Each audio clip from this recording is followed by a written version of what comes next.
Menschen gehen in die Kirche, beten brav zu Gott.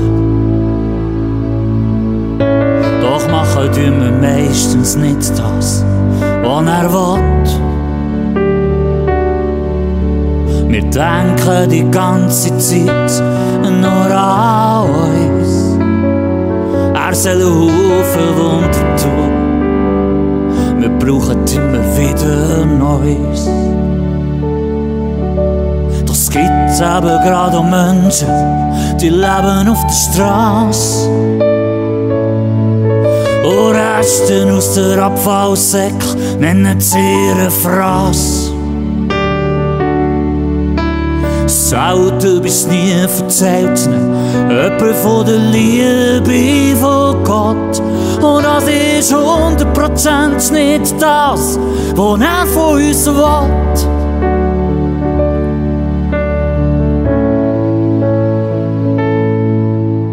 Denn Jesus sagt, komm, gang zu diesen Leuten.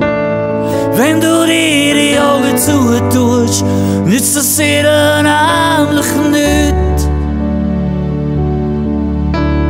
Komm, sagt Jesus, gang zu diesen Menschen. Das ist viel gescheiter, als wenn du nur immer noch mehr von mir wünschen.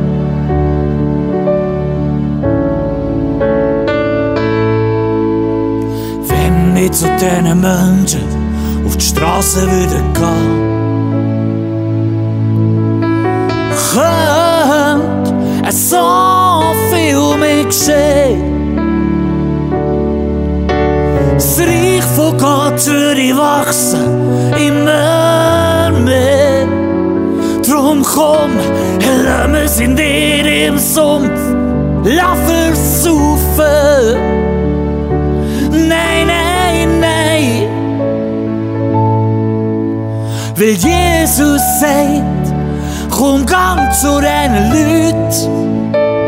Wenn du dir die Augen zutust, nützt es ihnen nämlich nichts.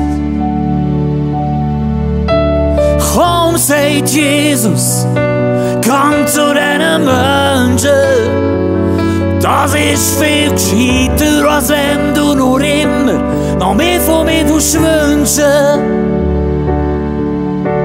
Jesus sagt, komm, gang zu diesen Leuten. Wenn du dir die Augen zutust, nützt es ihnen nämlich nichts. Komm, sagt Jesus, gang zu diesen Menschen. Das ist viel gescheiter, als wenn du nur immer noch mehr von mir wünschen.